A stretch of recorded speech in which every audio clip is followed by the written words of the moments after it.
dia. Estou muito feliz, gente, de ver vocês de novo aqui. Muito feliz mesmo. Graças a Deus, a gente venceu. Estamos vencendo, né? A pandemia não acabou ainda, mas graças a Deus nós estamos aqui. E é um ano de recomeço. E vamos ver se a gente está recomeçando do jeito certo? Levanta a Bíblia aí, quem trouxe a Bíblia. Quero ver a Bíblia. Isso, muito bem. Vocês sabem que eu não sou muito fã de Bíblia no celular, na EBD, né? Quero Bíblia palpável. Próxima pergunta, quem trouxe caderno e caneta? Levanta para ver. Aê, muito bem. Se é para recomeçar, vamos recomeçar do jeito certo, gente. Por favor. Caso você não trouxe, saiu correndo, se o seu relógio aconteceu com o que aconteceu com o meu hoje, que foi... atrasou 1 hora, não sei como, ele voltou para um horário de verão que nem existe. Se você saiu, uma das oposições para não chegar aqui hoje.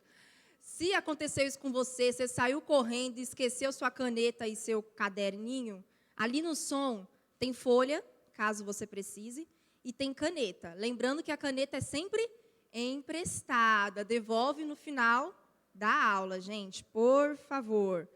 Estavam com saudades do EBD? Sim? Então, tá bom. Hoje nós vamos falar... Eu nem perguntei, Léo, se tinha dado tempo, tudo bem? Pode começar? Hoje nós vamos começar o tema que é recomeço ministerial. Pode passar o próximo slide, Hans, por favor? E aí, gente, por que veio esse tema? Por que o Senhor colocou esse tema no meu coração? Na verdade, o Senhor vinha ministrando ao meu coração sobre vocação, sobre ministério, sobre exercício na casa do Senhor. Mas, em determinado momento, o Senhor ministrou ao meu coração que o grande direcionamento que está faltando, na verdade, não é o começar, é o recomeçar. Muito mais difícil que iniciar é recomeçar, é retomar aquilo que se parou.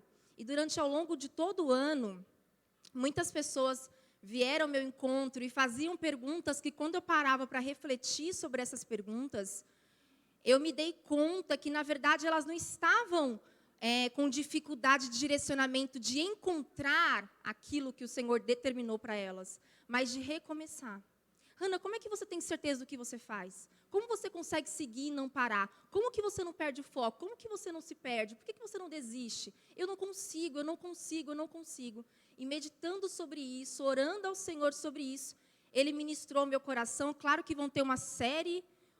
Uma sequência aí de séries de recomeços. Nós vamos falar de recomeços de várias áreas da nossa vida. Mas, nesse primeiro momento, o Senhor falou, comece falando de recomeço ministerial. Existem pessoas que estão fazendo, mas elas não estão na posição que eu desejo que elas estejam. Existem aquelas que estão paralisadas totalmente e aquelas que estão negligenciando esta área por não compreender a importância dela. Então, eu tenho certeza que vai ser uma sequência, serão 5 aulas sobre esse tema, tá? Então, não falta, serão 5 domingos onde nós vamos aprender sobre recomeço ministerial. Então, já anota isso aí no seu caderno, serão 5 domingos, não perca, e cada domingo nós vamos tratar de uma frente diferente referente a esse tema, tá bom? E aí eu quero começar com vocês já abordando algo fundamental. Pode passar, Hans, por favor?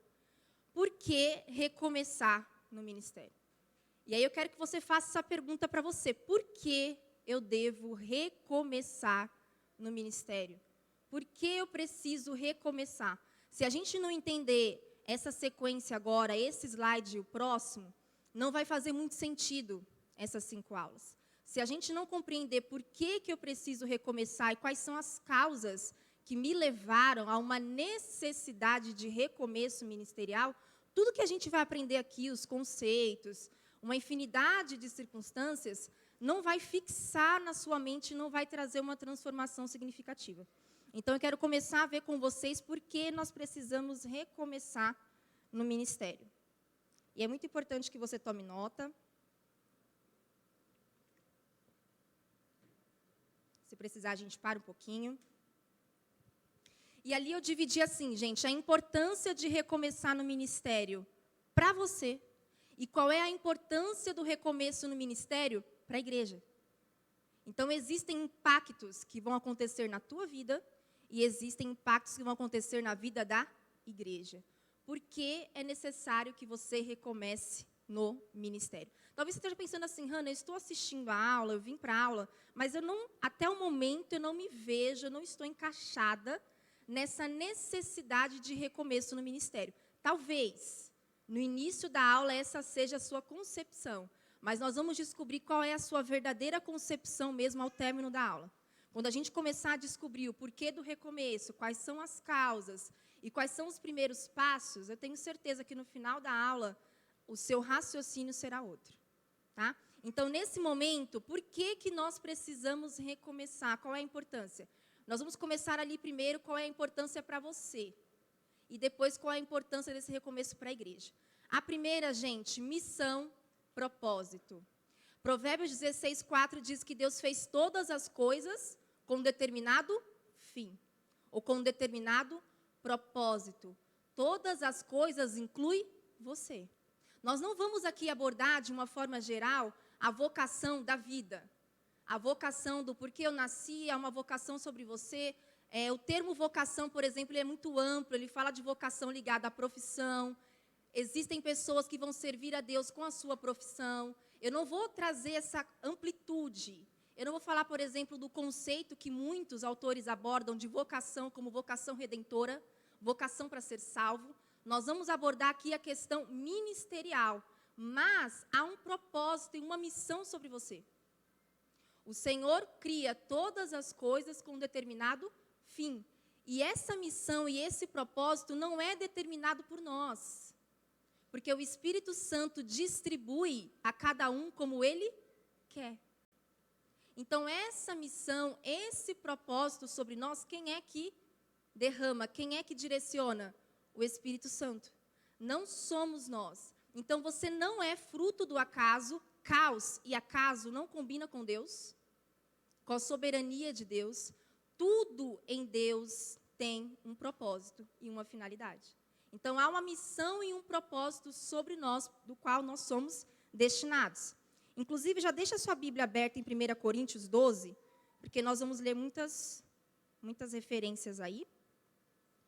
E ali no verso 11 diz assim, ó, tudo isso é distribuído pelo mesmo e único Espírito, que concede o que deseja a cada um.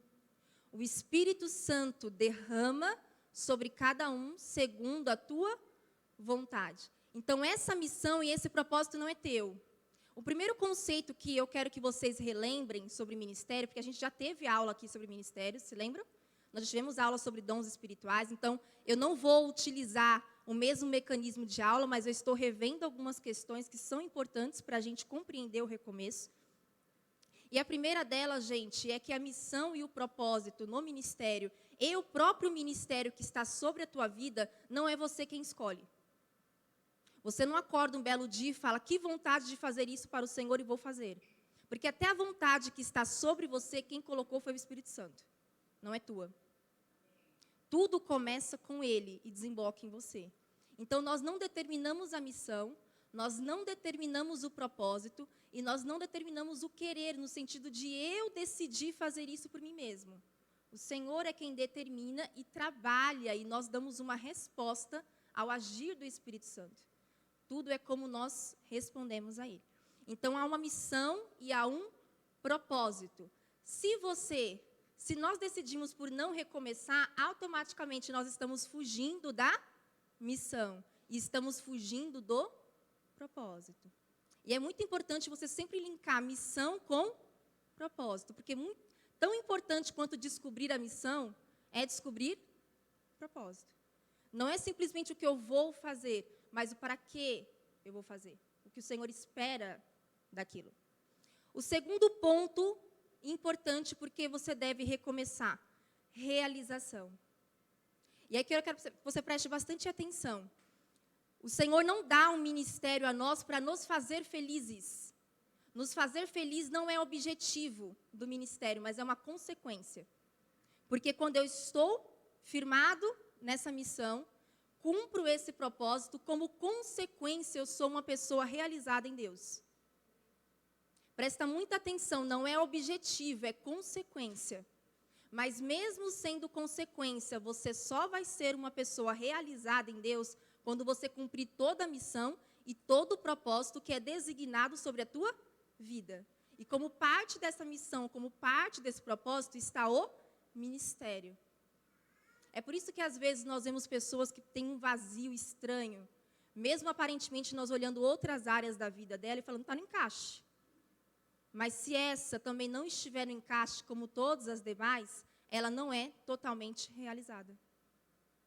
Então, boa parte dessa realização vocacional está nessa parte do ministério. Então, se há uma missão, se há um propósito, eu só vou conseguir viver essa realização vivendo a missão e vivendo o propósito. Senão, essa realização não chega. Mas não se enganem achando que o Senhor vai fazer determinada coisa apenas para te ver feliz. A realização vai vir como consequência. Então, tira essa ideia de que eu vou fazer isso porque isso me faz feliz, porque... Não inverte a ordem das coisas. Há um propósito, uma missão destinada do Senhor para isso. E quando você cumpre, automaticamente você é realizado. Então, mais uma importância do porquê recomeçar. Fortalecimento da identidade. Coloca isso aí também. Eu não sei se alguém viu essa semana, que eu coloquei no meu status. Eu coloquei uma frase assim. Quem você é não é definido pelo que você faz, mas o que você faz testemunha quem você é. Eu vou repetir. Quem você é não é determinado pelo que você faz, mas o que você faz testemunha quem você é. Não é pelo tanto que você faz que você se torna. Você já é, por isso faz. A essência não está no fazer, está em quem você é. Só que o que você faz dá testemunho de quem você é em Deus. Essa identidade ela é fortalecida no Senhor. Por que eu trabalho para o Senhor? Porque eu sou filho do Senhor. Porque eu sou servo do Senhor. Porque eu fui habilitado pela graça para fazer. Você é primeiro no Senhor, para depois fazer pelo Senhor. Mas essa identidade ela é fortalecida enquanto você faz. Porque ela é testemunha de quem você é. Aos homens, aos irmãos em Cristo. Que você pertence a Deus. Por pertencer a Deus, por ser coerdeiro das coisas de Deus, você também é administrador da herança de Deus.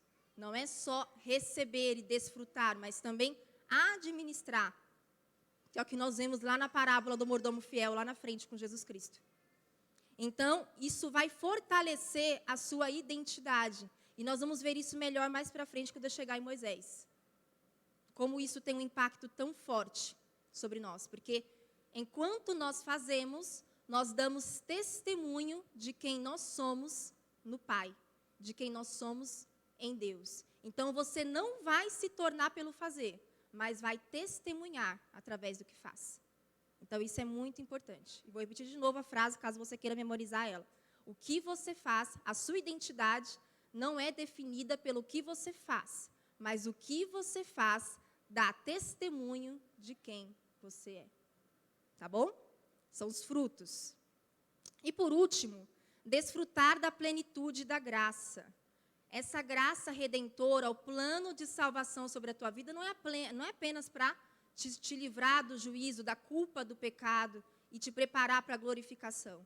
Há um trajeto, há um caminho até essa glorificação chegar. E como parte desse caminho, nós temos o quê? O servir ao Senhor, o trabalhar pelo teu reino. Então, a multiforma, que eu quero ler com vocês, 1 Pedro 4,10.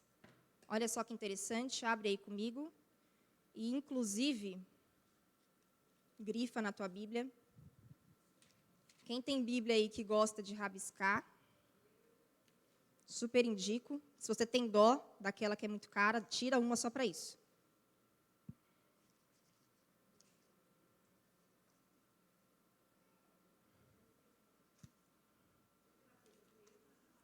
Primeira Pedro 4,10. Não acredito que eu anotei errado. Peraí. Ai, ai, ai. Sim, foi ontem à noite ainda que eu separei ele para ler. Não acredito. Deixa eu ver se é 2 Pedro. Não. Ai, gente. Ele vai dizer que é importante você desfrutar dessa graça e fazer com excelência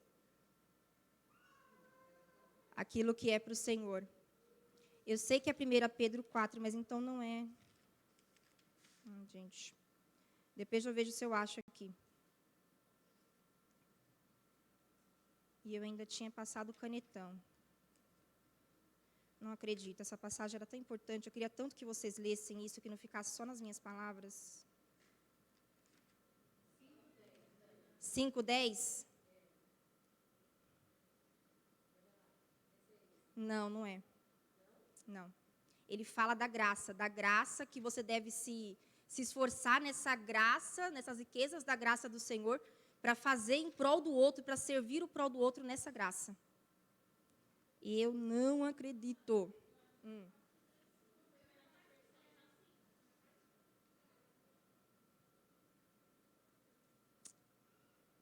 Não é, gente. Eu sei que ela fala de graça, mas não era essa passagem.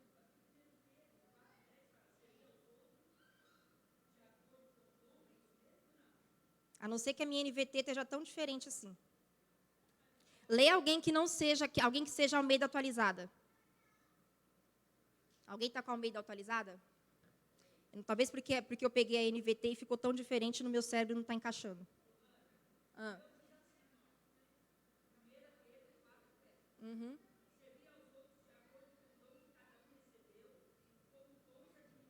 Isso. É isso mesmo, é que a minha NVT está completamente diferente. E eu falei, não é possível, mas eu tinha decorado 1 Pedro 4:10. Então, servir uns aos outros como bons despenseiros da graça de Deus. Sirvam uns aos outros como bons despenseiros, como bons administradores desta graça que recaiu sobre você. Não uma graça apenas para te salvar, para te conduzir à salvação, uma graça redentora, mas uma graça que te habilita a servir uns aos outros. Então, há um propósito enquanto nós fazemos, que o propósito é a edificação, que a gente vai ver ali daqui a pouco. Tá? Então, quando é que eu desfruto da plenitude desta graça? Então, a gente precisa trabalhar um pouquinho na mente essa ideia de que a graça ela tem só uma ação redentora. Mas essa graça, a plenitude dela vai trabalhar em nós, trazendo outras habilitações. Vai nos transformar, né? Vai trazer a regeneração, mas também vai nos habilitar a servir no reino dos céus. Então, nós não fazemos o que fazemos porque somos bons. Não fazemos segundo as nossas habilidades, embora durante a criação o Senhor também derrame habilidades sobre nós, e essas habilidades são usadas em N momentos. Mas no caso do ministério, é o Espírito Santo quem derrama, separa, escolhe, habilita, prepara e usa.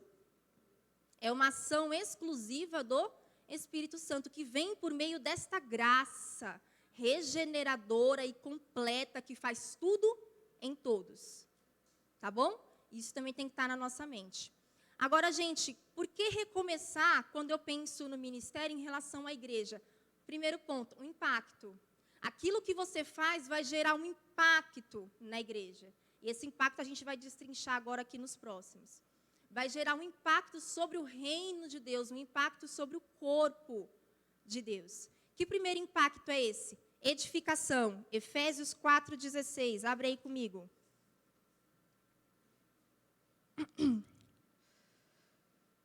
Grifa essa parte também, essencial. Nós não vamos ler o capítulo todo de 1 Coríntios 12, nem Efésios 4 inteiro, mas se você nunca leu, anota para você ler em casa, porque eles falam o capítulo inteiro a respeito disso. Efésios capítulo 4 e 1 Coríntios 12.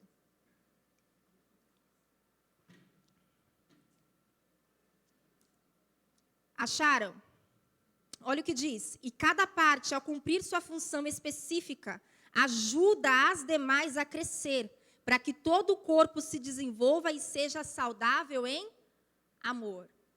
Então, nós somos edificados quando cada parte exerce a sua função específica. Olha que interessante que ele não está falando. Quando a cada parte se mete a fazer o que não foi chamado a fazer. Porque nós achamos que pelo fazer nós já temos uma ação significativa no reino. Não. Quando eu faço aquilo que eu fui designado especificamente a fazer. Quem lembra da palavrinha da EBD?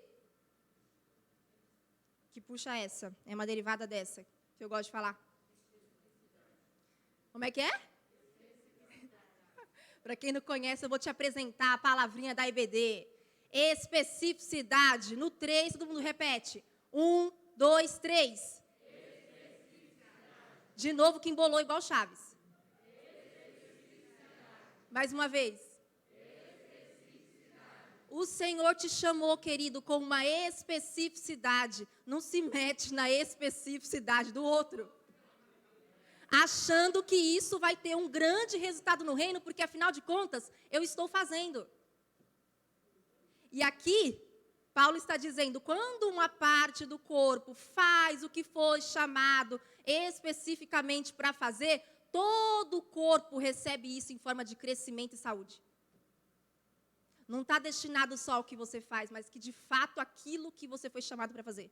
Quando você faz com excelência, vai gerar resultado, que é crescimento, que é edificação. Ah, então quer dizer que se eu fujo disso, se eu me nego a recomeçar, o que está trazendo de impacto negativo na igreja?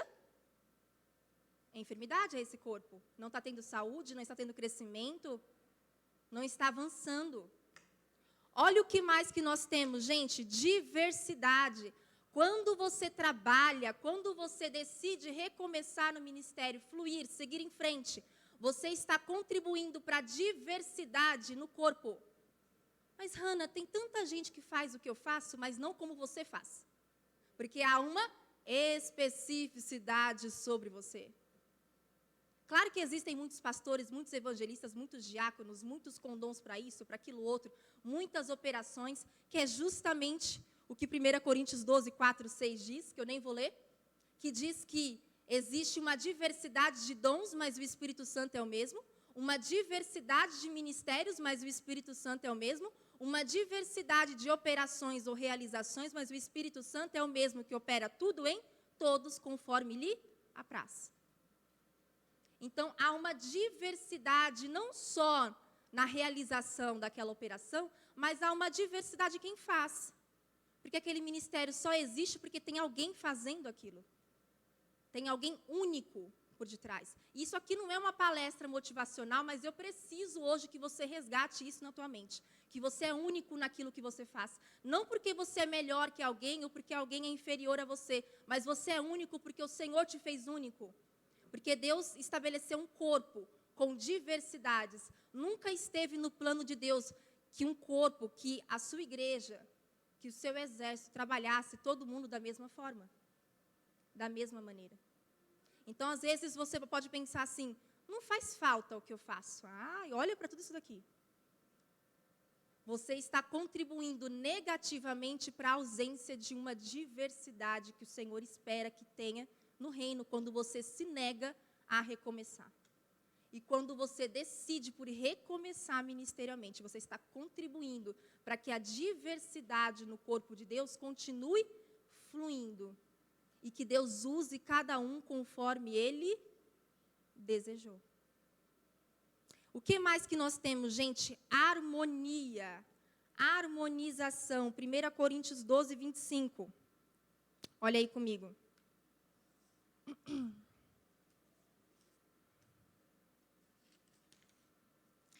Isso faz que haja harmonia entre os membros, de modo que todos cuidem uns dos outros. Se uma parte sofre, todas as outras sofrem com ela. E se uma parte é honrada, todas as outras com ela se alegram. Como se chama isso, gente? Harmonização. Só um Deus consegue estabelecer uma diversidade harmoniosa. Porque na nossa cabeça, diversidade não se combina. Diversidade é diferente, o diferente não linka. Só Deus consegue fazer no reino dele, estabelecer diversidade de forma harmoniosa. Agora, por que a harmonia funciona em meio à diversidade? Nesse corpo. Porque aqui a gente está falando em 1 Coríntios 12, quando Paulo faz uma analogia com o corpo humano, o que é o corpo de Cristo. Por que essa harmonia dos membros funciona? Por que enquanto eu estou dando aula para vocês, eu estou olhando, ouvindo, falando de forma harmônica, e vocês não estão vendo minha mão fazendo assim? Porque o meu cérebro, meu sistema nervoso está mandando um comando e as coisas estão se ajustando harmoniosamente. Quem é o cabeça da igreja? Quem é o cabeça do corpo? Jesus Cristo. Então, esses membros vão trabalhar e funcionar de forma harmoniosa, porque Cristo, cabeça, é quem direciona. Não são membros soltos. Então, essa harmonização faz com que, mesmo em diversidade, nós conseguimos trabalhar juntos, mesmo sendo tão diferentes, e não se enganem, somos completamente, universalmente diferentes. Totalmente. Totalmente. E a gente tem que começar a tirar esse pouquinho dessa ilusão também, achar que está tudo igual. Não, somos diferentes e essa diversidade deve ser valorizada. Só que o Senhor faz com que isso seja trabalhado harmoniosamente. Tão harmoniosamente que quando um membro está padecendo, todo o restante do corpo sofre. Porque da mesma forma que quando eu trabalho positivamente, todos crescem, quando um está doente, também todos sentem. Então, há uma harmonia no corpo. Então, por mais que na sua cabeça, talvez você pense que não faz diferença, não faz falta ou é insignificante o que eu faço, Paulo diz totalmente ao contrário, porque aqueles membros que são menos honrosos, segundo o que Paulo diz, são o que mais Deus usa. O dedinho do pé, mindinho, que ninguém dá a mínima, quando ele bate em algum lugar, você por inteiro sente. Então, há uma harmonia nesse corpo. Tá? E o Senhor estabeleceu essa diversidade, mas para que ela trabalhe de forma harmoniosa. Então, se um olho enxerga bem, isso vai influenciar o pé. Porque ele não vai tropeçar. Então, se de repente eu fizer uma analogia de visão com liderança, pé, evangelismo, a gente consegue fazer várias analogias aqui. Mas esse corpo, ele funciona harmoniosamente. E por fim, gente, por que eu devo recomeçar? Resultado permanente. O Senhor nos chamou para produzirmos resultados, mas um resultado permanente.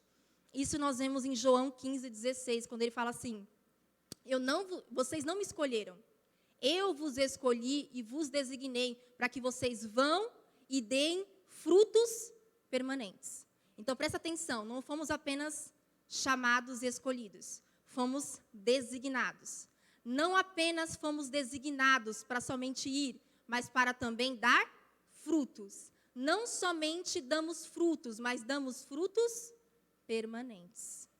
Aquilo que nós fomos designados a fazer no reino de Deus, o Pai espera que tenhamos resultado.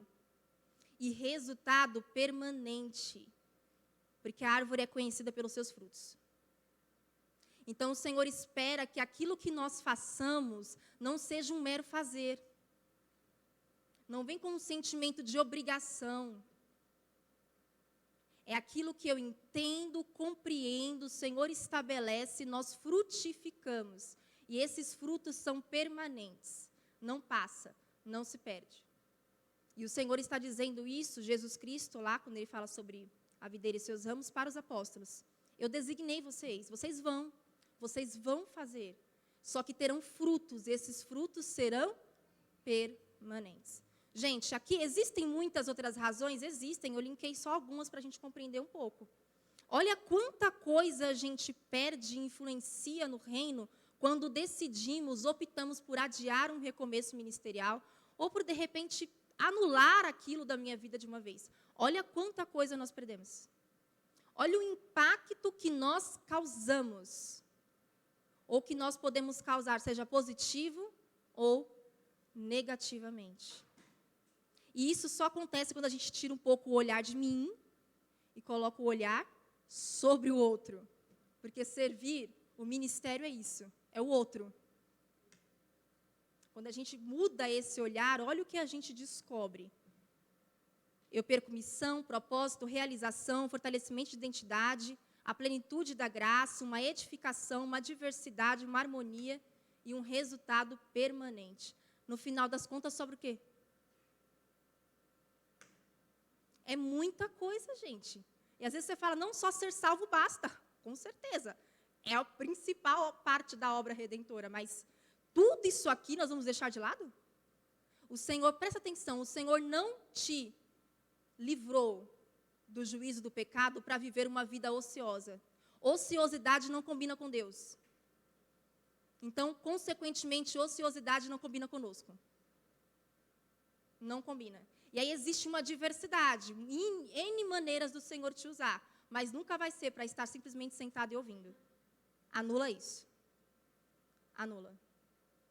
Então, nós precisamos parar e, sim, recomeçar. Esse recomeço, ele existe. Tudo bem? Posso passar?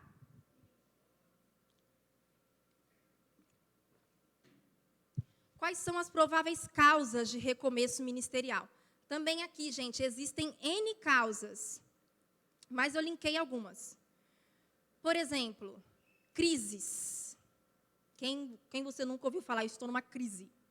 Só que sabe o que é engraçado? A palavra crise por si só ela não é negativa. Ela vem do grego crisis, que significa julgamento, fazer juízo, parar para raciocinar, para refletir. E claro que nós temos aí pelo menos 3 principais crises na vida que a psicologia vai definir. Nós temos a crise de desenvolvimento, que é aquela que acompanha as fases da vida. Um adolescente experimenta uma crise, surta. Uma pessoa que chega aos 40 anos pode experimentar uma crise. Poxa, 40 anos, e agora? A crise da terceira idade, aos 60, são crises de desenvolvimento. Acontece. Uma outra crise que talvez você tenha passado e que talvez tenha influenciado o seu ministério é a crise circunstancial. O que é uma crise circunstancial? Algo sobreveio sobre você que você não conseguiu lidar muito bem com aquilo e aquilo te paralisou, acabou afetando o seu ministério. E um outro tipo de crise, que é a pior de todas, é a crise existencial. Para que eu nasci? Para onde é que eu vou depois que eu morrer? Deus quis me salvar mesmo, eu não sirvo para nada, eu não presto para nada. É a crise existencial, é o fundo do poço. Essa é a mais difícil de você tirar alguém. Só que crises podem influenciar a paralisação de um ministério? Pode. Aqui vocês vão perceber que eu coloquei muito mais crises internas do que externas. Por quê? Porque geralmente o externo desemboca no interno. Problemas externos por si só não são responsáveis por paralisar alguém, mas a maneira como eu reajo ao que me sobrevém me paralisa. A falta de resiliência, a resposta inadequada. Então, crise por si só não é razão, mas a maneira como eu reajo àquela crise pode influenciar. Outra coisa que pode causar o recomeço, a necessidade de recomeço. Dúvida, equívoco vocacional. Dúvida é ausência de convicção, e Deus não trabalha em ministérios com ausência de convicção.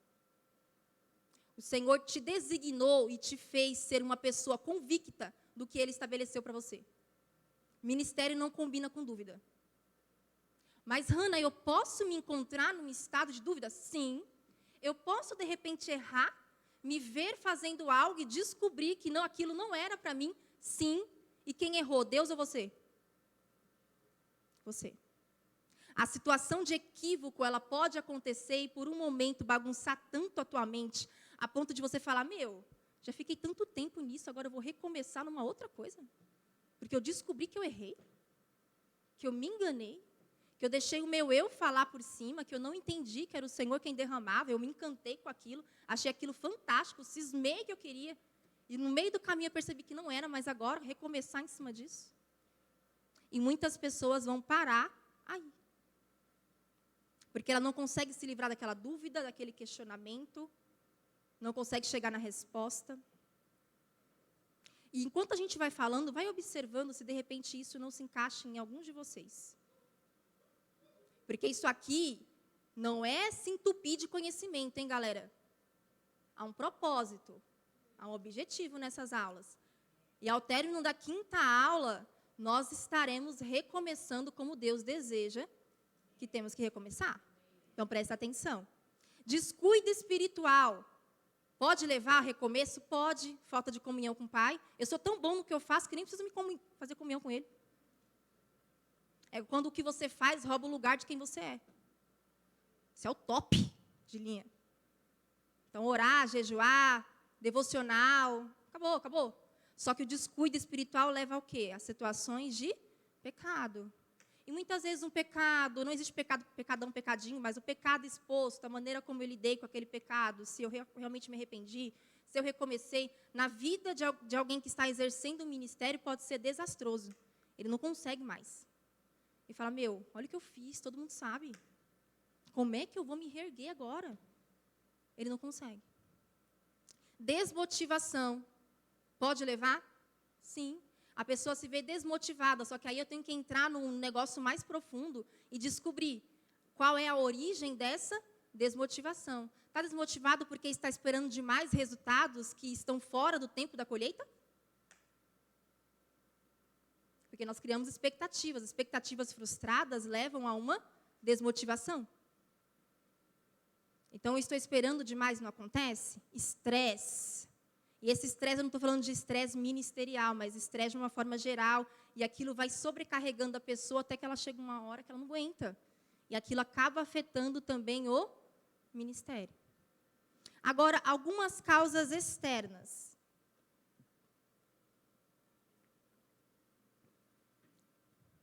Mudança congregacional. Pode levar alguém a uma necessidade de recomeço e ela, de fato, não conseguir? Sim. E aqui é uma coisa que muita gente não para analisar, mas que é um fato super importante. E quando eu falo em mudança congregacional, muitas vezes eu estou falando não só de uma mudança de igreja, mas imagina uma pessoa que precisou mudar geograficamente. Mudou de cidade ou de país, automaticamente ela vai ter que buscar um novo corpo para se membrar. Ela teve que mudar de emprego, os filhos mudaram de escola, tudo mudou. Ela sofreu uma série de mudanças e, consequentemente, também precisou mudar a congregação. Sabe qual é o grande problema aqui? É que nós, às vezes, em alguns momentos, encaramos a mudança congregacional da mesma forma como nós encaramos as outras mudanças na nossa vida. Da mesma forma como eu ajo nas outras áreas da minha vida, eu acho que vai ser na igreja. E é totalmente diferente. Porque o mesmo Espírito Santo que derrama e habilita é o mesmo que testifica. Essa comunhão, gente, ela é tão esplêndida que ela não é territorial. Eu nunca mais vou ser o que Deus disse que eu vou ser, porque agora eu estou numa outra igreja. Ninguém mais me conhece. Vou ter que fazer novos amigos, conquistar confiança. Aí a gente começa a encarar a mudança congregacional como uma mudança de emprego, por exemplo. E o ministério vira currículo. Vou pegar um pouquinho mais pesado agora, que é para a gente entender. Está aqui, pastor, sou formada em teologia, tenho um curso de não sei o quê, não sei o quê, não sei o quê. Quando é que a gente pode começar? E me promove, tá? Que eu estou em busca de promoção. Porque eu não sei nem o que fez eu sair da outra. Mudanças congregacionais existem, em alguns momentos vão ser uma necessidade, vão. Só que não é currículo o teu ministério. Não é aprendiz. E depois o justo vai aparecer e falar, está demitido. Deus não admite você para demitir depois. Não é território, é reino. Não é empresa. É um Deus. Precisamos mudar a maneira como nós vemos os ministérios na casa do Senhor. O trabalhar na casa do Senhor. E isso vai gerar paralisia? Vai. A pessoa já está há 5 anos que ela mudou de congregação, mas não consegue fluir. Por quê? Não adaptou ainda? Gente, isso é muito sério. Muito sério. E aí, lembra do outro slide. Olha tudo o que está acontecendo de impacto no reino. Quando eu vim para cá, eu passei por isso. Eu falei, Deus, tem misericórdia, é aqui mesmo, eles são tão diferentes de mim. E eu olhava para o Luiz tinha êxtase. Ele ficava assim, ó. E eu assistindo o culto assim. E de repente alguém chegava do meu lado para orar. Eu falei, quem é essa pessoa? Eu vim de uma igreja tradicional, a gente não ora assim. Não abraça. Eu falei, Luiz, você tem certeza? Você já orou assim, tão sedex? Essas coisas nos sobrevêm, acomete a gente, mas a questão é, isso vai me paralisar? Como que eu vou encarar? Eu falei, aqui é o triplo de onde eu venho, muito dificilmente, eu acho que eu vou ensinar de novo a palavra, será? Eu não tinha essa maturidade que eu tenho hoje. de entender que essa comunhão ela não é territorial, é o Senhor quem estabelece, cada um. Querido, se você vai para o Japão, para onde for, se você está alicerçado naquilo que o Senhor designou para você, você vai fazer no fim do mundo. Não é assim. Só que a gente quer encarar essa mudança como as outras mudanças que acontecem na nossa vida. E não flui. Aí você fala, meu Deus, já não tem 10 anos que ele está com a gente? Que ela está com a gente? Aonde essa mente paralisou? Enfermidades, uma situação externa. Gente, imagina alguém enfrentando um câncer, uma situação debilitadora, que acaba influenciando o ministério, ela não consegue mais estar ali presente. Se essa situação cronifica por muito tempo, na hora dela recomeçar, ela vai ter que trabalhar a mente de novo. Não sou mais um doente, mas tenho a mente de um doente. Isso pode paralisar também. E oposições. Aqui, gente, oposições de uma forma geral. Tá? Eu não quero que quando eu falo em oposições, você fique pensando só em Tobias e Sambalate, porque a guerra não é contra a carne e o espírito, mas contra principados e potestades. Eu enfrentei 1 milhão de potestades para estar aqui hoje. Achei que essa aula não ia sair a semana inteira. Sexta-feira quase sofremos um acidente de carro. Terrível. Por quê? São oposições no mundo espiritual, que o tempo inteiro querem nos paralisar. Você não vai fazer isso hoje. E, gente, entenda, essa paralisação, o objetivo lá no fim é que você esteja fora do centro da vontade do Pai. Entendeu? Então, ela é diária. É o tempo inteiro, vai te desviando da vontade. Tá bom? Pode passar o próximo.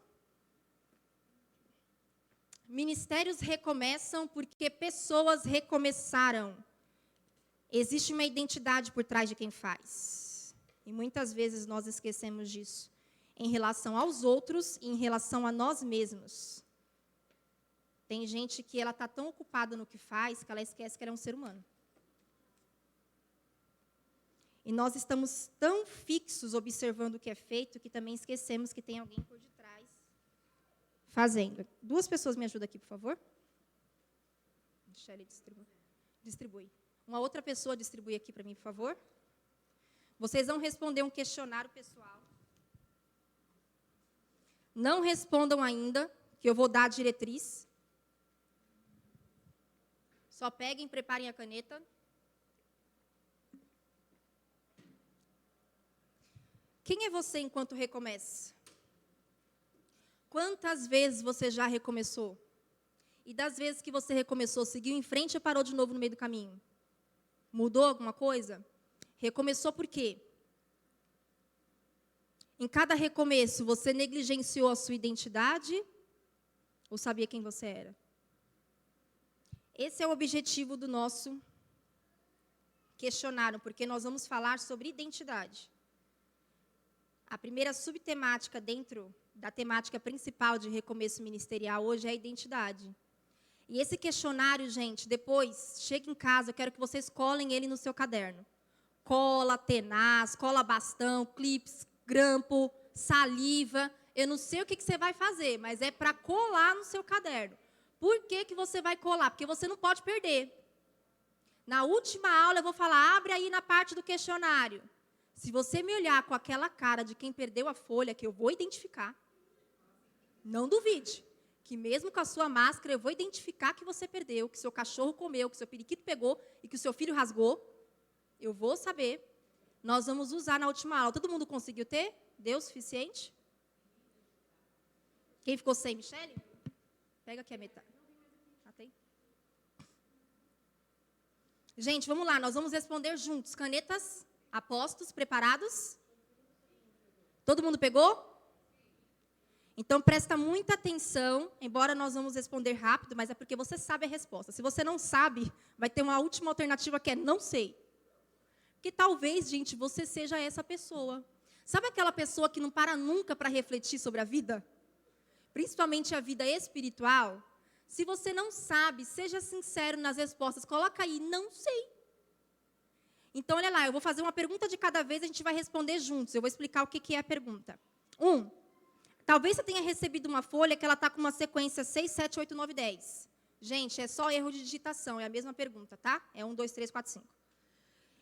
Primeira, em relação à clareza do seu ministério. O que é a clareza? Eu sei o que Deus me designou para fazer, eu tenho plena convicção disso.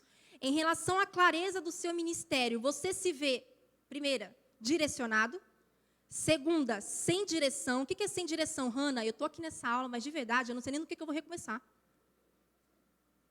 Porque eu não estou fazendo nada, eu não sei o que Deus quer para mim. Então, você é um sem direção. Estou confuso, Hannah, eu já ouvi Deus falar, eu ouvi a voz dele, mas hoje eu estou com tanto questionamento na minha vida, que eu estou confusa. Hannah, eu não faço a mínima ideia, você está falando tanto aí que já fundiu meu cérebro. Não sei. Vamos responder? Direcionado, sem direção, confuso ou não sabe? Responda. Marca o xizinho aí dentro. Tudo bem? Posso ir para a próxima? 2. Você identifica a necessidade de recomeçar atualmente no ministério? Sim, não sabe. Você identifica que há uma necessidade disso hoje? E, gente, só um linkzinho aqui, para um pouquinho. Não necessariamente recomeçar inclui trocar. Uma mudança radical. Por isso que eu perguntei na primeira pergunta qual é a clareza do seu ministério. Porque tem gente que precisa de uma clareza, né, quase uma bomba de Hiroshima e Nagasaki para iluminar a cabeça. Assim, ó. Eu não sei para onde é que eu vou. E tem uma reestruturação. Alguém que fala, Hannah, eu sei onde eu estou, só que me falta posição. Eu sei que eu preciso recomeçar porque o negócio está tortinho. Né? Então, por isso o questionário. 3. Você já precisou recomeçar outras vezes? Sim, uma vez. Sim, mais de uma vez. Não sabe. Quase todo dia? Toda semana? A próxima. Você sabe quais são as causas do seu recomeço? Ou qual é a causa do seu recomeço? Sim, não sabe. E lembra dos slides de causas? Talvez tenha alguma lá que você se identifica. Você sabe qual é a causa do seu recomeço? Ou quais são as causas do seu recomeço?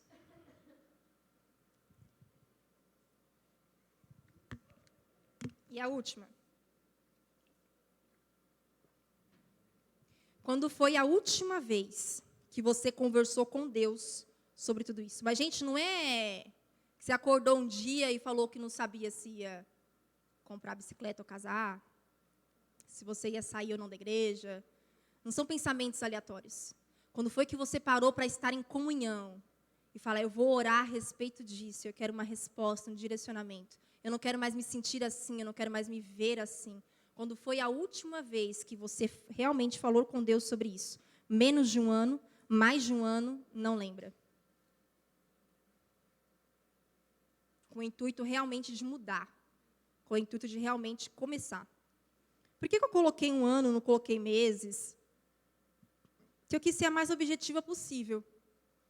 E te chocar um pouco, porque se você colocou mais de um ano, está bem crítico o negócio. Né? Vamos parar para refletir um pouquinho. Tudo bem?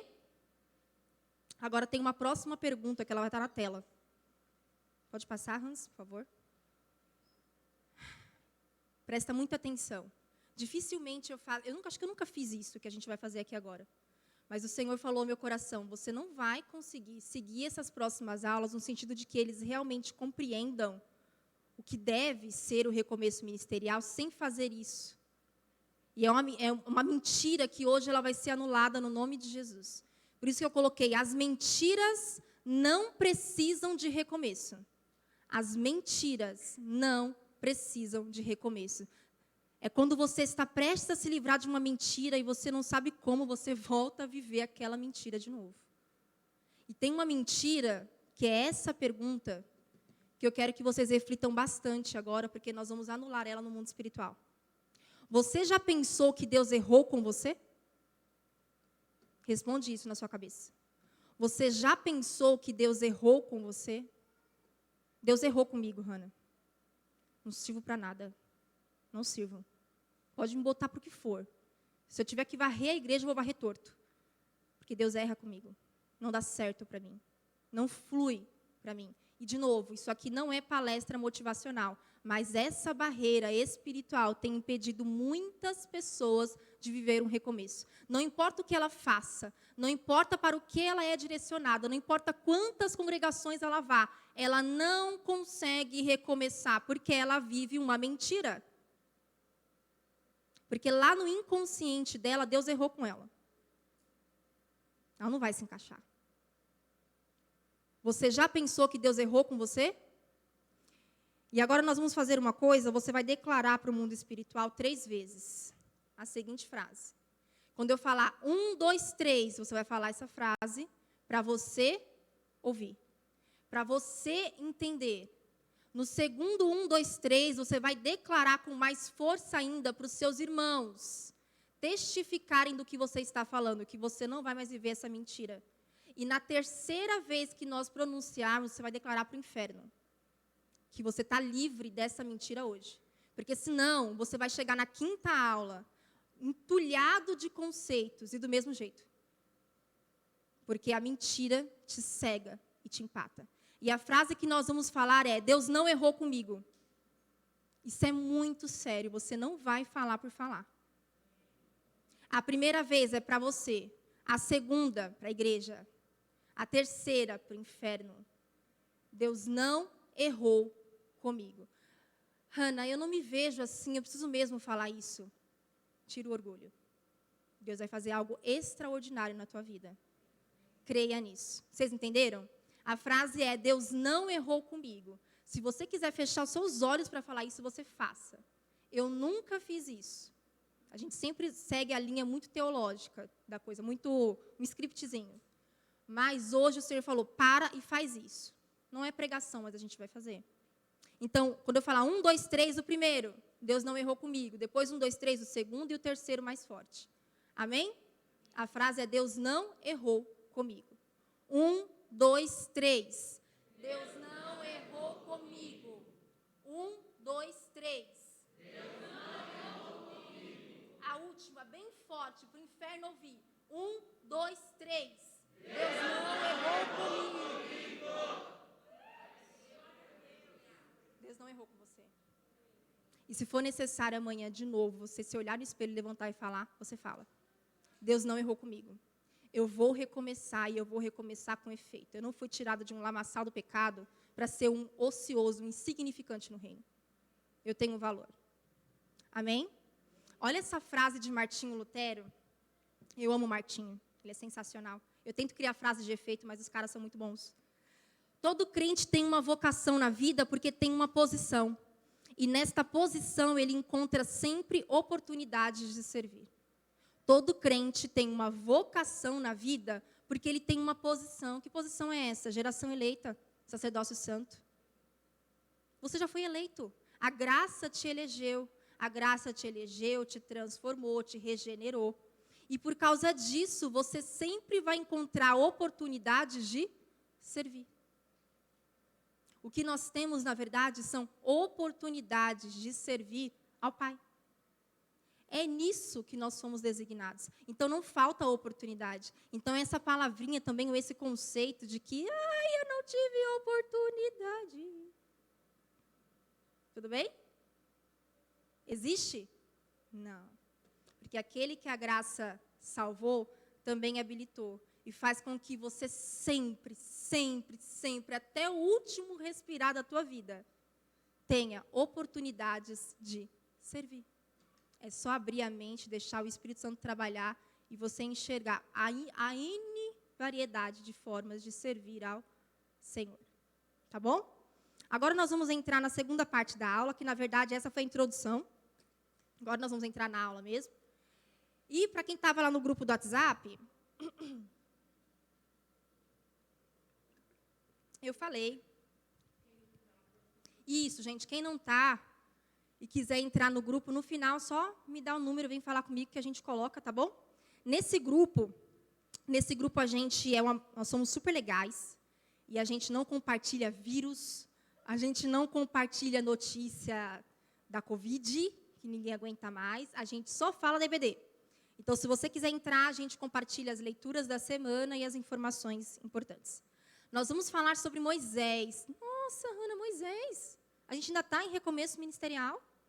Nós vamos utilizar a pessoa de Moisés, o fundo de Moisés, para compreender alguns conceitos de recomeço ministerial. Se a gente for olhar para a pessoa de Moisés como um todo, cara, ele tem um recomeço total. É um ressignificado da vida. A gente poderia utilizar Moisés para falar de vocação, por exemplo.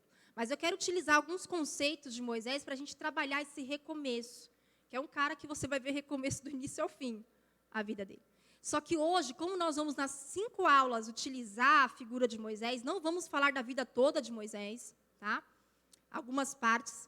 Mas hoje eu quero dar foco à identidade no recomeçar. Então, a nossa palavrinha-chave, lembra que a gente sempre trabalha com palavrinhas-chave? A nossa palavrinha-chave de hoje é identidade. Há uma identidade em todo recomeço ministerial.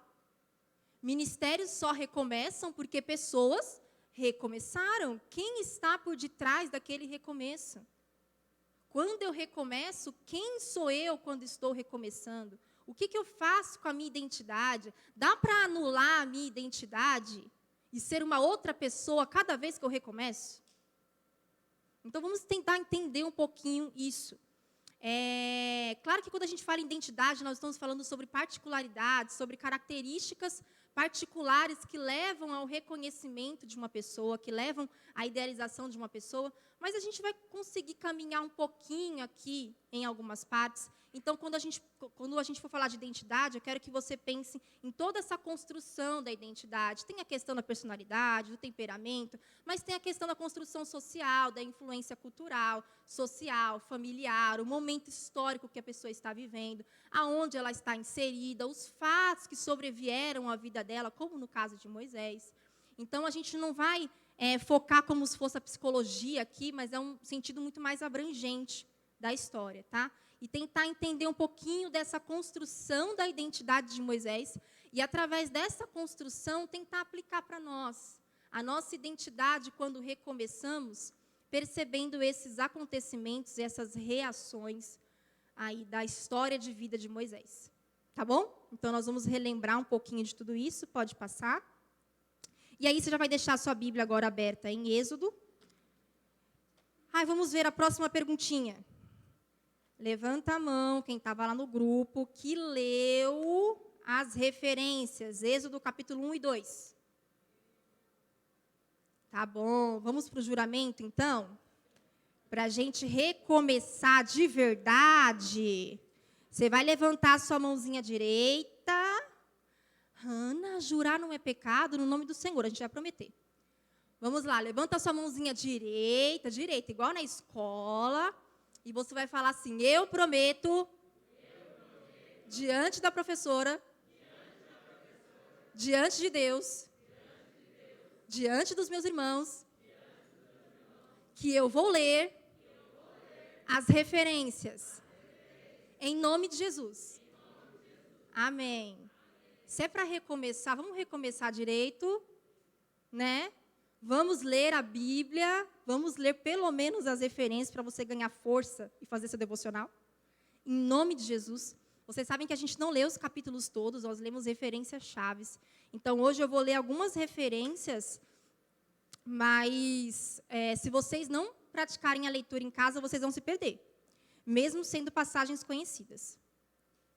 Então, o que nós vamos entender aqui primeiro? Vamos entender um pouquinho desse contexto geral aí, da história de Moisés. Então, o contexto geral, da onde ele estava inserido, e depois o contexto próprio da vida dele. O contexto geral, ele é super importante, gente, super. Comecem a imaginar as crianças que nasceram no ano de 2020. Lá na frente, quando alguém perguntar que ano você nasceu, nem precisa falar 2020, ela fala o ano da pandemia. Todo mundo sabe qual que é. E o impacto que essa criança vai ter, porque ela já está inserida num universo onde as pessoas escondem o rosto. Quando eu estou com a máscara pendurada ou abaixada, o Gael tem 1 ano e 8 meses. Ele pega e coloca. E sobe a minha máscara. Na cabeça dele, a gente tem que usar a máscara. Não sei como ele identifica isso, mas é assim que ele vê as pessoas.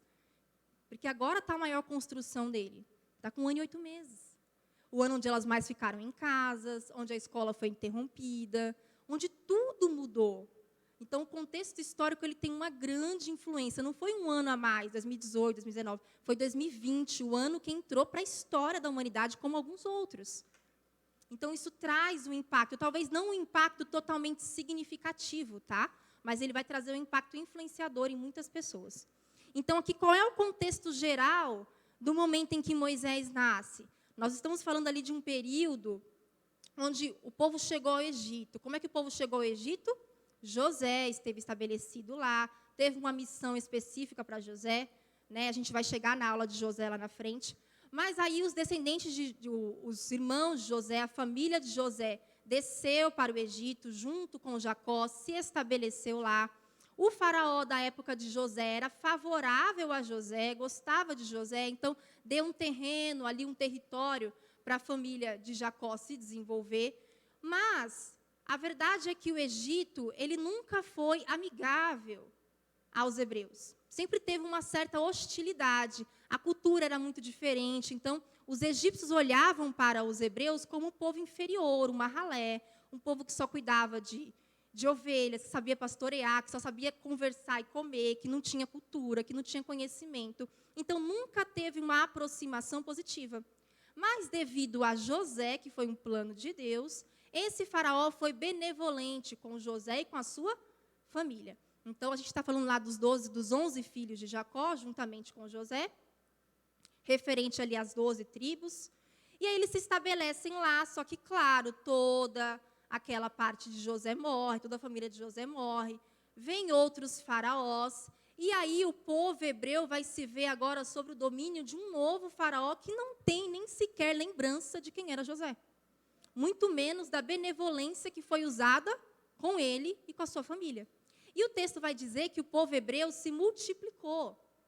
Os hebreus se multiplicaram dentro daquela terra. E isso gerou um certo medo, um certo receio naquele faraó, que vai estabelecer alguns planos aqui que a gente vai ver. E o povo, qual era a condição desse povo? Era uma condição escrava. Eles eram escravos. Estudos mostram que, geralmente, nessa época, eles trabalhavam fabricando tijolos, porque o povo egito, os egípcios eles se preparavam para produzir cidades-tesouros, como Pitom, Ramsés, que eram para guardar alimentos, preparando para um ano de fome. Então, ao redor ali do rio Nilo, eram construídas algumas civilizações, e eles precisavam de mão de obra barata para fazer esse serviço. Porque os próprios egípcios não se dariam o luxo de fazer esse trabalho. Então, quem eles iam utilizar? A mão de obra hebraica. Então, os hebreus acabaram se envolvendo nesse trabalho e sendo escravizados na fabricação desses tijolos. E aí, com o novo faraó em poder, ele tinha muito essa questão, por isso que ele resiste tanto em liberar o povo, quando Moisés pede, porque ele ia perder a mão de obra que ele tinha da construção dessas civilizações e das pirâmides, enfim. E aí ele arquiteta um plano de extermínio, porque o povo não parava de crescer, não parava de nascer novos meninos.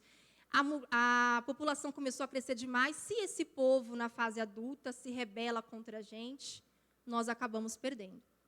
E aí, qual é a ideia desse faraó? Ele chega até 2 parteiras, uma se chama Puá, a outra se chama Sifrá, e ele fala para elas, é o seguinte, no parto agora, toda vez que nascer uma criança, preste muita atenção, se for um menino, vocês vão matar esta criança.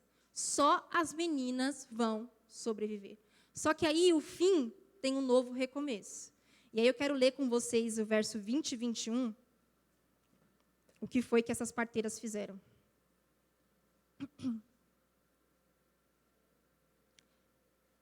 Olha o verso 20. Deus foi bondoso com as parteiras, e os israelitas continuaram a multiplicar-se e tornaram-se cada vez mais fortes. E porque as parteiras temeram a Deus, ele deu a cada uma delas a sua própria família. Já tinham prestado atenção nessa partezinha? Porque alguém foi temente, porque alguém decidiu recomeçar. E aqui há uma identidade muito forte nelas, porque eu estou falando de um período de escravidão. lembrando que foram mais de 400 anos de escravidão. Nós não temos as leis mosaicas aqui, porque elas vão vir posteriormente. Então, toda a Torá, tudo aquilo que vai reger a vida de um hebreu, posteriormente de um judeu israelita, nós só vamos ter posteriormente. Essas mulheres temeram a Deus baseadas no Deus de Abraão, Isaque e Jacó. Mas o texto diz que mesmo em meio à escravidão, uma identidade foi preservada.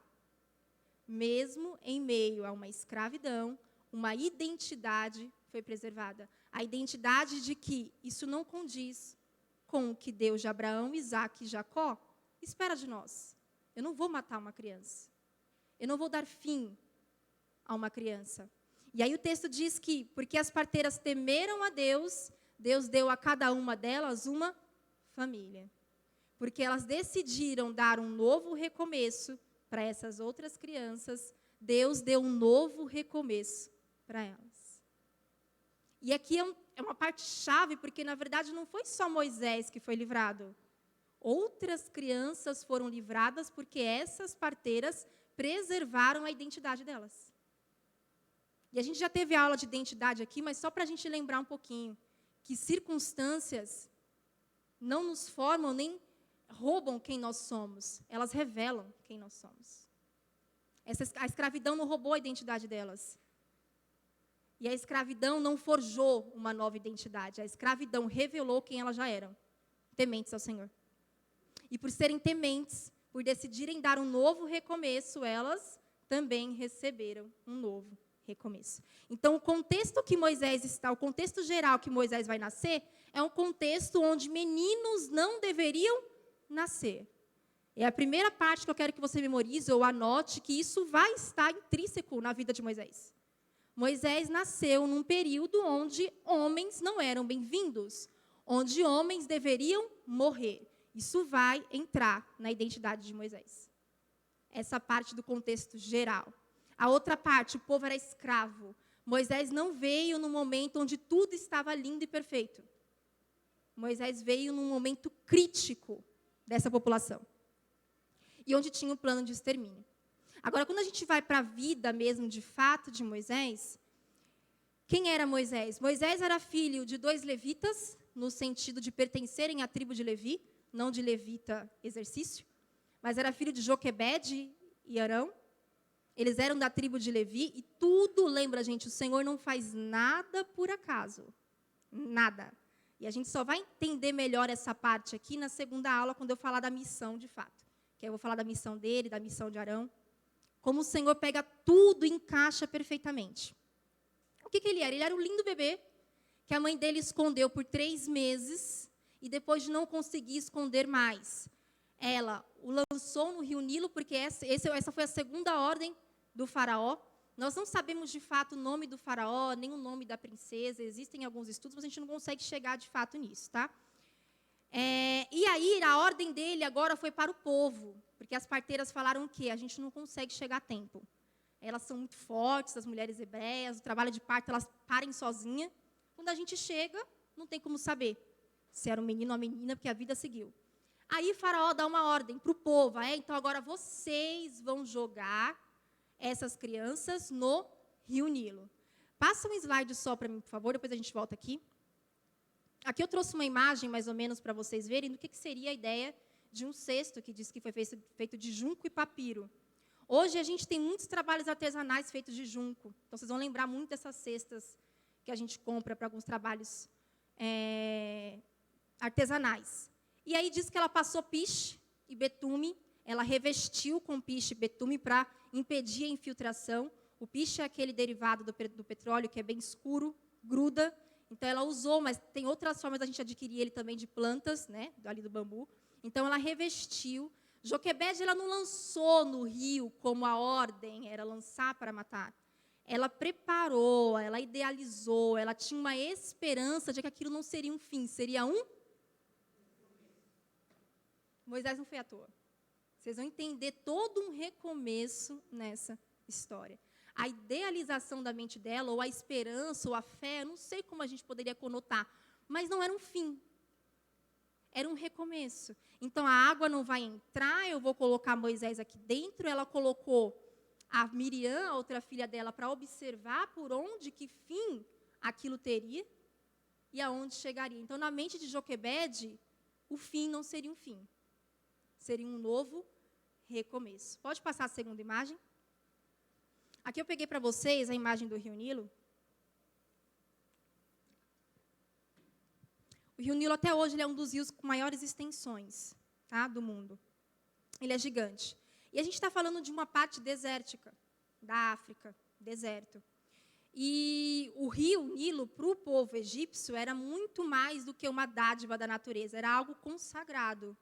Então, de tanto eles observarem as cheias vindo, e através daquelas cheias ter toda a sua agrícola sustentada, eles faziam os transportes, não de via terrestre, mas pelo rio. Então, observa nessa imagem como o rio vai fazendo ali, ao redor dele, alguns ribeiros, e as pessoas vão construindo vilarejos, oásis. Era uma coisa muito linda. Então, assim, era uma parte linda do Egito. Toda aquela parte desértica, você tem o Rio Nilo, e ao redor do Rio Nilo, toda essa grandiosidade de Deus, que é uma criação de Deus. Só que os egípcios acabaram enxergando no Rio Nilo toda uma divindade. Então, eles tinham vários deuses ligados à fertilidade desse rio, ao percurso desse rio. Não foi à toa que o faraó disse, jogue no rio. A gente não tem, de fato, a intenção, mas devido à religiosidade, à consagração que eles tinham em relação a esse rio, eles acreditavam que toda a vida, ao nascer, tinha uma ligação com esse rio. Então, talvez, conjecturando, talvez na cabeça do faraó, seria uma coisa assim, vamos devolver para aquela que nos dá a vida? A vida. O rio decide. Virou uma espécie de oferta, talvez, de oferenda, porque eles também ofertavam, tinham as festas das cheias desse rio, onde eles ofertavam muitas coisas para o rio, porque para eles era uma divindade. Então, não foi uma escolha aleatória. Joga no rio, ele tem uma extensão grande, ele vai ter momentos de cheia de profundidade, essa criança vai ter pequenas chances de sobrevida, mas também tinha ali, a gente pode considerar que também tinha uma questão religiosa daquele povo dos egípcios com o rio Nilo. Tá bom? Só uma curiosidade para a gente se situar um pouquinho. E ali do lado eu coloquei uma imagem atual, tá? De uma parte do rio, para vocês verem um pouquinho como é. Pode voltar agora, Hans, no slide anterior? Então, ele foi jogado no cesto, ou foi colocado no cesto, colocado no rio, e quem o encontra, na verdade, a princesa estava se banhando e encontra Moisés, vê que é um menino lindo, gosta dele e decide por adotá-lo. Então, eu estou falando de um hebreu que nasceu numa época que não era para ter vida, para não sobreviver. Já teve um recomeço, o primeiro recomeço da vida de Moisés é que ele não morreu. E aí, a princesa decidiu por adotá-lo. Eu estou falando de um hebreu que foi tirado do seu círculo familiar, tirado do seu contexto original, histórico, cultural e familiar. Embora ele vá ser adotado, ele carrega os genes da sua família. Ele continua sendo o filho da Joquebede, o filho do Arão, o irmão da Miriam, irmão do Arão. A identidade de Moisés não é anulada. Ele não é aquela criança tipo novela mexicana, que com 15 anos alguém fala para ele, você não é nosso filho. E ele fala, oh meu Deus, eu não sou seu filho. Gente, Moisés, desde criança, sabia quem ele era. E eu quero que você anote isso, que é muito importante, que a vida de Moisés é dividida em 3 fases de 40 anos. Coloca isso aí no seu caderno. A vida de Moisés é dividida em 3 fases de 40 anos. Por quê? Atos, Estevão diz, quando ele faz aquele relato fantástico antes de ser apedrejado, ele diz que Moisés desce, quando ele desce para ver o povo em sofrimento, ele já tinha 40 anos. Então, eu não estou falando de um adolescente que desceu para ver o seu povo, porque nos desenhos aparece um menino novo, não aparece? Mentira, anula aquilo da sua cabeça, ele não era novinho. Aquela coisa maravilhosa, 19 anos, 20 anos, alguns filmes retratam, alguns desenhos. Não, gente, era um cara de 40 anos, tá? Vivido, eu estou falando de 40 anos já inserido na cultura egípcia. Então, depois disso, nós vamos ter um outro período de 40 anos, que é o período que Moisés fica em Midian, depois que ele foge. Ele fica 40 anos no deserto. Eu estou falando agora de alguém com 80. Quando Deus chama Moisés para libertar o povo do Egito, quantos anos ele tem? 80. Para você que, de repente, já pensa que a idade é uma barreira no ministério, pensa um pouco nisso. 80 anos para libertar uma multidão. Não é para liderar 100, 200, como às vezes nós lideramos 30, 40, 20. 80 anos. Ele ficou 40 anos lá no deserto de Midian. E depois disso, gente, no deserto, liderando o povo, mais 40 anos. Então, são 3 fases da vida de Moisés super importantes, divididas em 40. 40, 40, 40. E aí, voltando aqui, ó. Ele foi adotado. Todo mundo sabia que ele era adotado. Ele, a realeza não, né? A parte do faraó, dos egípcios. E o povo hebreu sabia que existia um menino que foi adotado, talvez de uma forma ou outra, assim. Então, isso não era encoberto dele. Ele sabia que ele não pertencia, de fato, ali. E Moisés, muito provavelmente, não foi criado para ser um sucessor de Faraó, porque, como tem essa questão da dinastia, da questão dele ser hebreu, politicamente não seria uma estratégia inteligente. Vou colocar um hebreu para ser sucessor no trono. A ideia seria o quê? Talvez esse hebreu ser favorável aos hebreus. Então, dificilmente Moisés teria sido criado para ser um sucessor no trono.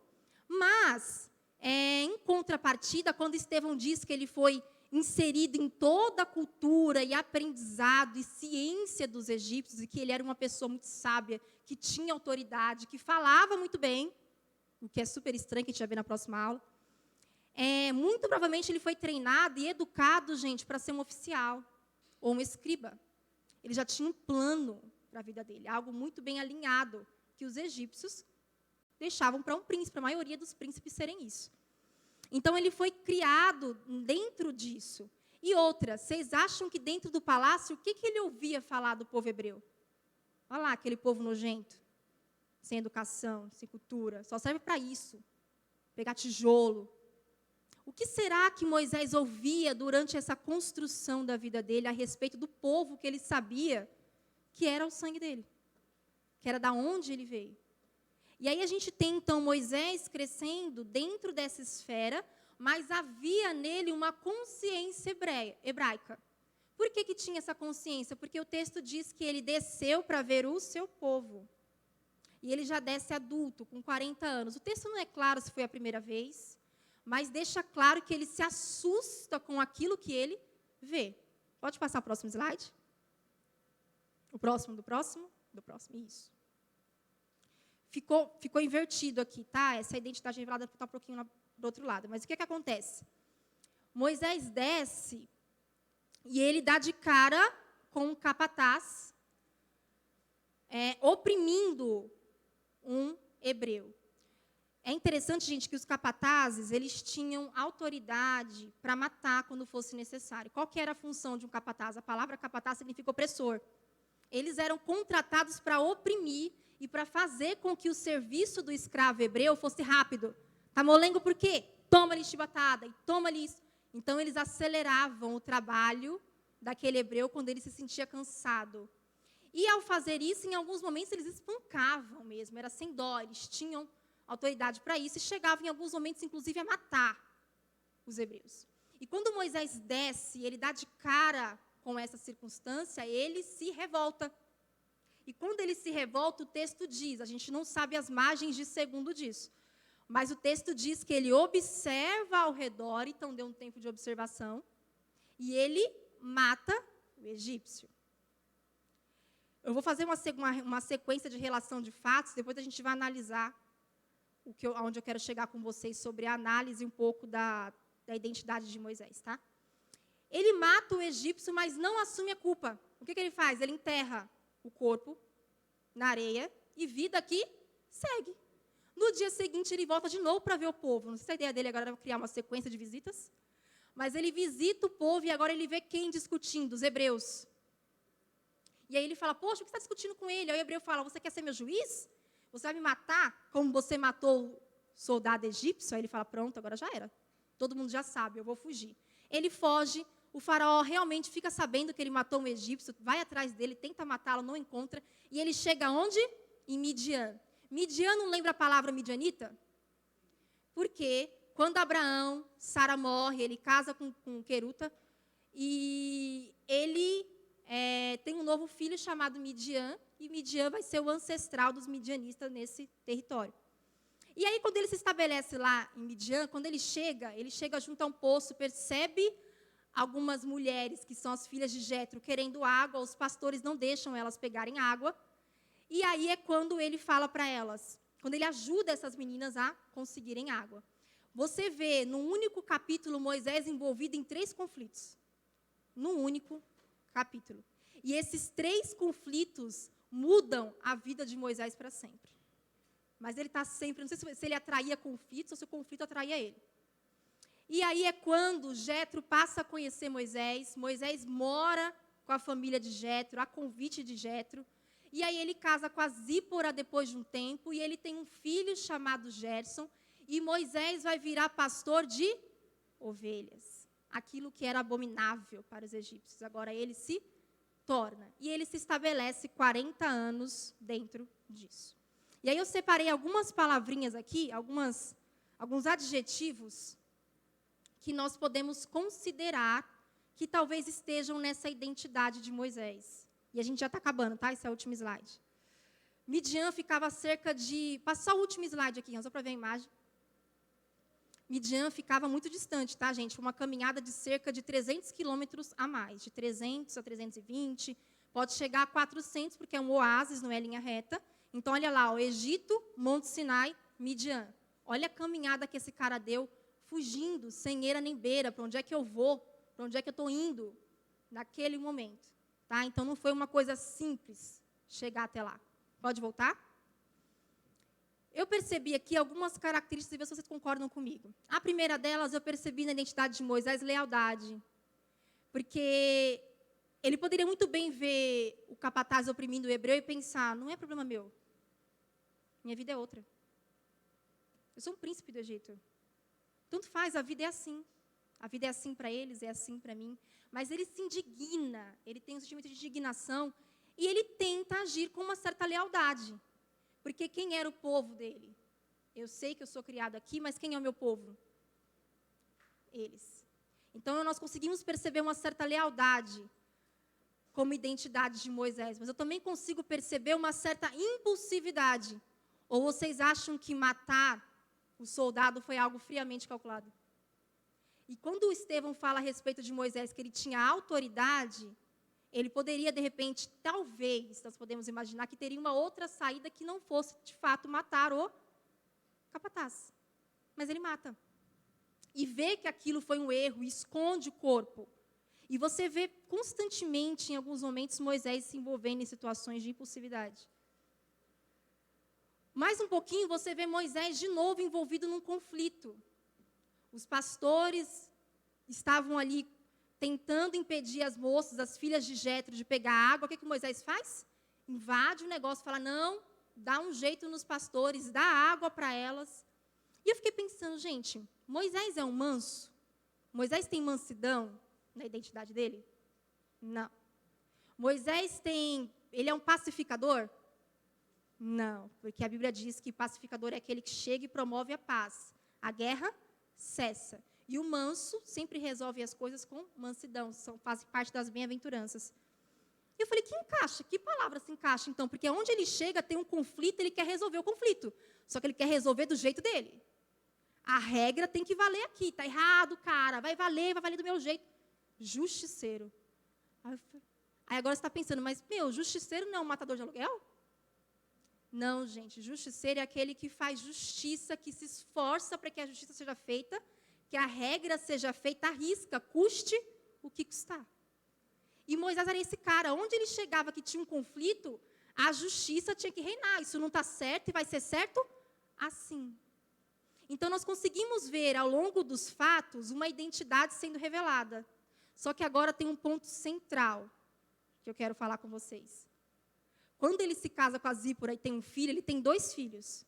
Mas o primeiro filho dele se chama Gerson. E quando o Gerson nasce, ele fala, você vai se chamar Gerson, porque eu sou um forasteiro em terra alheia. Moisés poderia se ver de diversas formas, mas como ele se via, era como um forasteiro. E forasteiro é aquele que não pertence, presta muita atenção, que eu já estou acabando, vou para o último minuto. Um forasteiro é aquele que não pertence àquele lugar. Moisés passou 40 anos da vida dele, é uma vida, 40 anos com os egípcios, sendo ensinado ali. Quando ele vai para Midian, ele fica mais 40 anos, ele constrói uma família, ele casa, ele tem uma nova família, ele exerce a paternidade, ele tem uma nova vida. Mas quando o filho dele nasce, sabe como é que Moisés se enxerga? Eu sou um forasteiro. Eu fui recebido por Jetro, eu tenho uma família, eu tenho uma mulher, mas para mim, eu me vejo como um estranho. Eu não pertenço a Midian, eu não pertenço a Jetro, eu não pertenço a Zípora, eu não pertenço a Gerson, eu não pertenço ao meu povo hebreu, porque isso foi arrancado de mim. Não morri quando era para morrer, mas também não fiquei com eles igual aos outros. E quando fui para ser criado no Egito, acabei estragando tudo, e eu sei que também não pertenço a eles. O grande questionamento de Moisés era: a quem eu pertenço? Quem eu sou? E quando estava finalizando ontem, o Senhor falou algo ao meu coração, para a gente entender sobre isso. E eu quero que você grave essa frase. Presta muita atenção. Forasteiros não recomeçam ministerialmente. Forasteiros nunca vão conseguir recomeçar ministerialmente. Na verdade, forasteiros nunca vão conseguir recomeçar em nada. Mas como nós estamos falando de ministério, eu estou aplicando para o ministério. Forasteiros nunca vão conseguir recomeçar ministerialmente, porque forasteiros não pertencem a nada e a ninguém. Forasteiro não tem identidade. Forasteiro segue o que a vida apresenta. E forasteiros na casa do Senhor, no reino de Deus, no corpo, nunca vão conseguir recomeçar porque eles não têm sentimento de pertencimento. E esse sentimento de pertencimento ele é tão forte que é assim, ó, Hannah, eu vou abrir o espiral com vocês. Eu não me encaixo na igreja. Eu não me encaixo nessa igreja. Aí ele abre o espiral. Eu não me encaixo no corpo. Essa ideia de corpo eu não consigo pertencer. Abre. Eu não me encaixo no reino. Essa concepção de reino eu não consigo pertencer. Agora, choque aonde ele para. Aonde o forasteiro chega. Aonde ele não consegue pertencer. Eu não consigo pertencer a esse sentimento de paternidade. Presta muita atenção. O problema do forasteiro não é que ele não consegue se pertencer a um local. Ele não consegue chegar na origem de tudo. Ele começa com um problema de eu não consigo me encaixar em igreja nenhuma. Aí ele descobre que ele não consegue pertencer ao corpo. Essa ideia de corpo não encaixa na cabeça dele. Ele é muito diferente. Aí ele não se encaixa no reino. Que ideia é essa de reino? Todo mundo quer pregar em cima de mim. E ele não consegue fluir. E no fim das contas, por não pertencer a nada e a ninguém, ele se volta para o pai e fala: eu pertenço mesmo a você? Porque eu não consigo me pertencer a você. Eu não consigo te enxergar como um pai guiando um filho. Há um perigo no forasteiro que não é só ele não conseguir exercer o ministério. É ele não conseguir desfrutar da herança como filho.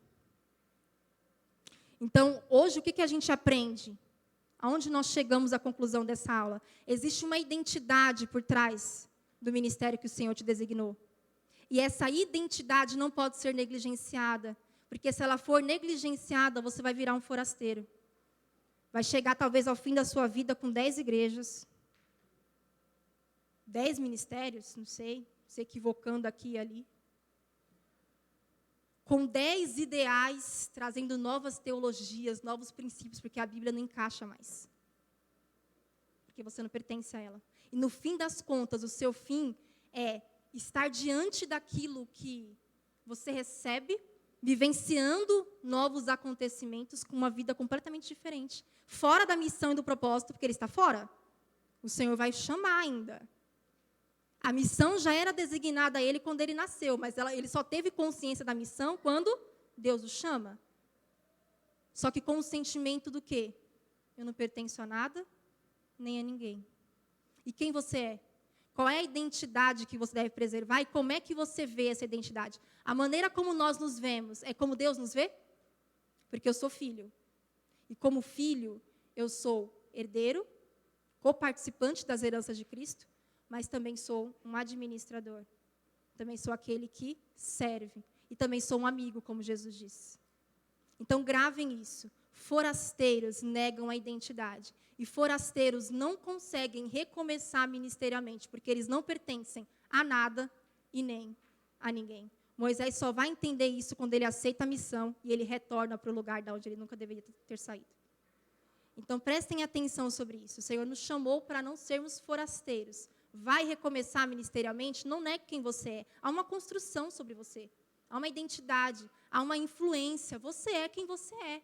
Só que o interessante é que, sendo quem você é, o Senhor, quando te chama e te envia, não é você quem vai. É o eu sou que vai junto com você. E a gente vai ver isso na próxima aula. Tá bom? Não negue a sua identidade e não seja um forasteiro, porque forasteiros não recomeçam. Amém? Vamos orar então? Hoje a gente trabalhou com muito conceito, porque eu tive que trabalhar, trazer uma introdução, mas domingo que vem a gente vai focar só no texto de Moisés mesmo, tá? Então hoje passou um pouquinho, mas domingo que vem não vai passar, tá bom? A nossa aula encerra às 11h30. Se coloque de pé para a gente orar.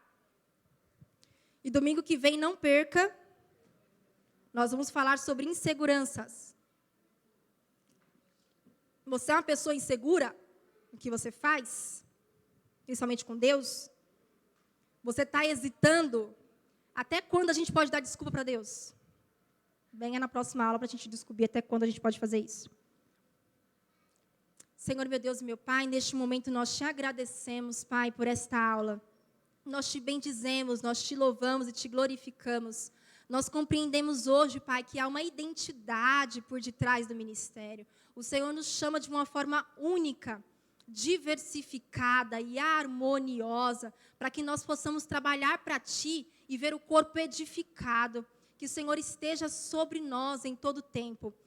Pai, em nome de Jesus, aqueles que se identificaram aqui como forasteiros, já aconteceu tanta coisa na vida, a vida já deu tanta reviravolta, mas ainda assim, quando ele olha para si, quando ele olha para a história de vida, quando ele olha para a sua identidade, a impressão que ele tem é que ele não pertence a nada e a ninguém, não se encaixa em lugar nenhum, não se encaixa em nada que faz. Senhor, em nome de Jesus, forasteiros não vão conseguir recomeçar porque não sabem pertencer. E nós fomos resgatados das trevas para a luz, para sermos filhos, filho, Abba, Pai, paternidade. A paternidade vem sobre nós, nos molda, nos transforma. E depois, Pai, através dessa graça habilitadora, nos faz trabalhar em prol do Teu reino, Pai. Senhor, em nome de Jesus, nos ajuda, nos transforma. Em nome de Jesus Cristo.